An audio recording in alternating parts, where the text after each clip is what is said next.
Hello, Victor. Let's read this question. So this question says the electric field of a plane electromagnetic wave is given, right? Electric field given है या corresponding magnetic field आपको ऊपर बता, ठीक है? corresponding magnetic field बता, ठीक है? तो देखिए देखिए इलेक्ट्रिक फील्ड आपका एक्स एक्सिस के अलावा है, क्वेश्चन में देखिए पता चला आई कैप, और वेव आपकी जेड एक्सिस के अलावा ऑपरेट कर रही है, तो उसको मतलब मैग्नेटिक फील्ड आपका वाई के अलावा है, इतना कंफर्म हो, ठीक है? तो सी ऑप्शन तो हो सकता है क्योंकि ये मैग्नेटिक फील्ड की वैल्यू के कैप यानी कि जेड एक्सिस के अलावा बता रहा है, ठीक है? तो ये तो हो नहीं सकता। अब बाकी तीन ऑप्शन है आपको चेक करना, ठीक है? आपको बेसिक से करना पड़ेगा, इससे आपका आंसर नहीं आया, ठीक है? तो आपको बेसिक से करना पड़ेगा। तो देखिए देखिए इस क्वेश्चन का की कॉन्सेप्ट आप लिख लीजिए। The key concept EM wave लिख लीजिए। ईएम वेव में क्या होता है आपका इलेक्ट्रिक फील्ड मैग्नेटिक फील्ड होते हैं, परपेंडिकुलर ऑसिलेट करते हैं, and also they are perpendicularly to the direction of propagation of wave, ठीक है? तो देखिए दोस्तों इस आपने देखिए इलेक्ट्रोमैग्नेटिक इंडेक्स में पढ़ा था, जो आपका इंड्यूस ईएमएफ होता है वो किसके इक्वल होता है, आपका minus D phi by D T के इक्वल होता है। ये चीज आपको पता है, ठीक है? और ईएमएफ को क्या मैं लिख सकता हूँ, जैसे इंड्यूस ईएमएफ होता है आपका ई डॉट डीएल के इक्वल, ठीक है? इलेक्ट्रिक फील्ड जो आपका सर्कुलेटिंग होता है वो ई डॉट डीएल के इक्वल आता है। और यहाँ पर हम लिख लेते हैं minus D phi by D T.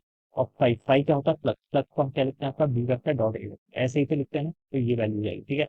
अब बच्चों मैं यहाँ पे ई डॉट डीएल को मैं क्या लिख सकता हूँ, कर्ल ऑफ ई लिख सकता हूँ, ठीक है? और यहाँ पर क्या आएगा आपका डीएस वेक्टर डॉट डीएस हो जाएगा, ठीक है? Curl of E DS vector, ठीक है? डीएस वेक्टर क्या सरफेस इंटीग्रल बता रही है, लीनियर नहीं है, लेकिन ये आपका क्या था, डीएल। डीएल लीनियर है। लीनियर इंटीग्रल को सरफेस इंटीग्रल में हम कन्वर्ट कर सकते हैं बाई को, बाई स्टोक्स थ्योरम, ठीक है? ये आपके सिलेबस में नहीं, जो रिजल्ट है वो आपको याद रखना चाहिए, ठीक है? ये चीज को मैं ये बता रहा हूँ कि आई कहाँ पे है, इस चीज के लिए मैं बता रहा हूँ, ठीक है? और इसको मैं क्या लिख सकता हूँ, देखिए बी डॉट डीएस लिख लेता हूँ इसको। डीएस कर रहा हूँ तो मैं सरफेस इंटीग्रल लगा लूंगा, एस वेक्टर आ जाएगा, ठीक है? और बच्चों फिर डीएस से आपका डीएस ये टर्म यहाँ से कैंसिल हो जाएगी। तो आप लिख सकते हैं यहाँ से कर्ल ऑफ ई, यानी कि कर्ल ऑफ ई किसके इक्वल होगा, यहाँ से minus delta B by D T के इक्वल होगा। ये इक्वेशन इंपॉर्टेंट है, आपको बस ये इक्वेशन पता होनी चाहिए, ठीक है? इस इक्वेशन से ये क्वेश्चन आपका सॉल्व होगा। Curl of E is equal to minus D B by D T, ठीक है? ये चीज आपको याद करनी है। अब आपको इलेक्ट्रिक फील्ड देखिए क्वेश्चन में जोन कर रखा है। इलेक्ट्रिक फील्ड देखिए कितना आपका ई नॉट कॉस ऑफ कितना है, के जेड, और हाँ कॉस ऑफ ओमेगा टी, ये गिवन कर रखा है, ठीक है? मुझे मैग्नेटिक फील्ड फाइंड आउट करना है, ठीक है? तो पहले तो मैं curl of E find out कर लेता हूँ। ये देखिए किस डायरेक्शन में है, इलेक्ट्रिक फील्ड आपका आई कैप कहलाऊंगा। कर्ल बेसिकली क्या होता है, देखिए कर्ल को हम ऐसे लिखते हैं, ठीक है? आई कैप, जे कैप, के कैप, ऐसे लिख लीजिए। आई कैप क्या लूंगा आएगा, देखिए कर्ल होता है आपका पोजीशन के साथ चेंज। क्या होता है आपका कर्ल, आपके यहाँ पे पोजीशन के साथ चेंज।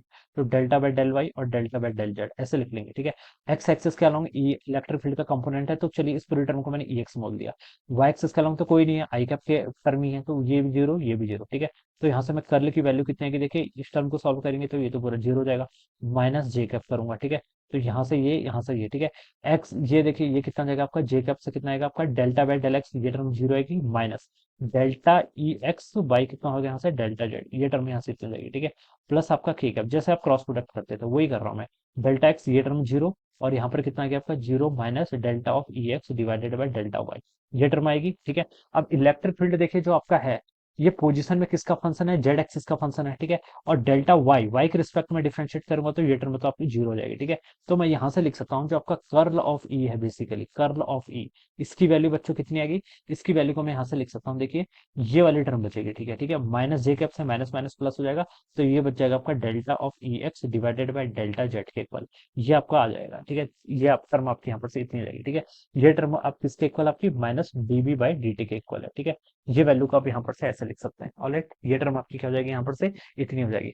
अब देखिए बच्चों इसको आप जेड के रिस्पेक्ट में डिफरेंशिएट कर लीजिए। इलेक्ट्रिक फील्ड गिवन कर रखा है, इसको जेड के रिस्पेक्ट में डिफरेंशिएट करेंगे। ये पार्शियल डिफरेंशिएशन है, ठीक है? डेल्टा से रिप्रेजेंट किया। डेल्टा क्या होता है, पार्शियल डिफरेंशिएशन। इसका मतलब होता है, देखिए इसका पार्शियल डिफरेंशिएशन करूंगा तो ई नॉट तो कांस्टेंट में बाहर आ गई, ठीक है? कॉस ओमेगा टी, ये टर्म भी कांस्टेंट है। टाइम को सारे वेरिएबल्स आपके क्या हो जाएंगे, कांस्टेंट हो जाएंगे, बस जेड वेरिएबल्स के रिस्पेक्ट में डिफरेंशिएशन करना है। कॉस के जेड का डिफरेंशिएशन कितना होता है आपका, माइनस साइन ऑफ के जेड, और फिर हम चैन रूल से के का करेंगे तो ये के इक्वल हो जाएगा, ठीक है? के जेड का के इक्वल हो जाएगा, इज इक्वल टू कितना होगा आपका, minus delta B by delta T के इक्वल हो जाएगा, ठीक है? तो देखिए ये वैल्यू कितनी आएगी यहाँ से आपकी ई नॉट के, ठीक है? माइनस साइन आएगा ऑब्वियसली, ठीक है?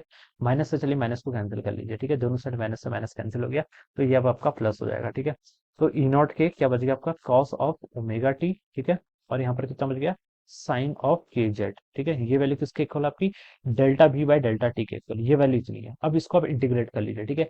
इंटीग्रेट करेंगे तो देखिए बी को कैसे लिख लेंगे अब, डी टी के रिस्पेक्ट में, डी टी साइड जाएगा ना, तो देखिए ई नॉट के ये टर्म तो कांस्टेंट है, ठीक है, कितना हो जाएगा ई नॉट के, इसको कुछ नहीं करना है, साइन के जेड ये टर्म भी कांस्टेंट हो जाएगी, साइन के जेड इस टर्म को इधर लेके आ गए। अब इसका इंटीग्रेशन करना है किसका, कॉस ओमेगा टी का। कॉस ओमेगा टी डी का इंटीग्रेशन कितना होता है, कॉस का इंटीग्रेशन आपका साइन ओमेगा टी के इक्वल होता है, कितना, sine omega T divided by आपका ओमेगा वाला फैक्टर नीचे आ जाएगा। तो बी की वैल्यू यहाँ से आ जाएगी आपकी ई नॉट टाइम्स के बाई ओमेगा, ठीक है, और ये कितना हो जाएगा आपका साइन ऑफ के जेड, और कितना हो जाएगा यहाँ से साइन ऑफ ओमेगा टी, ठीक है, साइन ऑफ के जेड और साइन ऑफ ओमेगा टी, ये वैल्यू यहाँ से इतनी आ जाएगी। सो this will be my magnetic field, ये क्या हो जाएगा मेरा मैग्नेटिक फील्ड। और डायरेक्शन क्या है देखिए जे कैप, यहाँ पर जे कैप आया था ना, इस जे कैप को लिखा नहीं, कल वेक्टर क्वांटिटी होती है तो डायरेक्शन भी आएगा, ठीक है, तो जे कैप वाली टर्म यहाँ पर आ जाएगी, this will be J cap, ठीक है। तो ये आपका मैग्नेटिक फील्ड आएगा, तो इसको मैं ऑप्शन इलेक्ट्रोमैग्नेटिक वेव देखिए सी क्वेश्चन में आंसर नहीं है, ठीक है, लेकिन ये वैक्यूम में कर रही है क्योंकि देखिए E naught by C C C given कर रखा है, तो वैक्यूम होगी, ठीक है। और हमें देखिए पता है वी इजिकल टू किसके इक्वल होता है, आपका ओमेगा बाई के इक्वल होता है, ठीक है। तो यहाँ पर v क्या है, वेलोसिटी फ्री स्पेस में है, तो v की वैल्यू यहाँ पर c हो जाएगी, तो c is equal to omega by K हो जाएगा, ठीक है।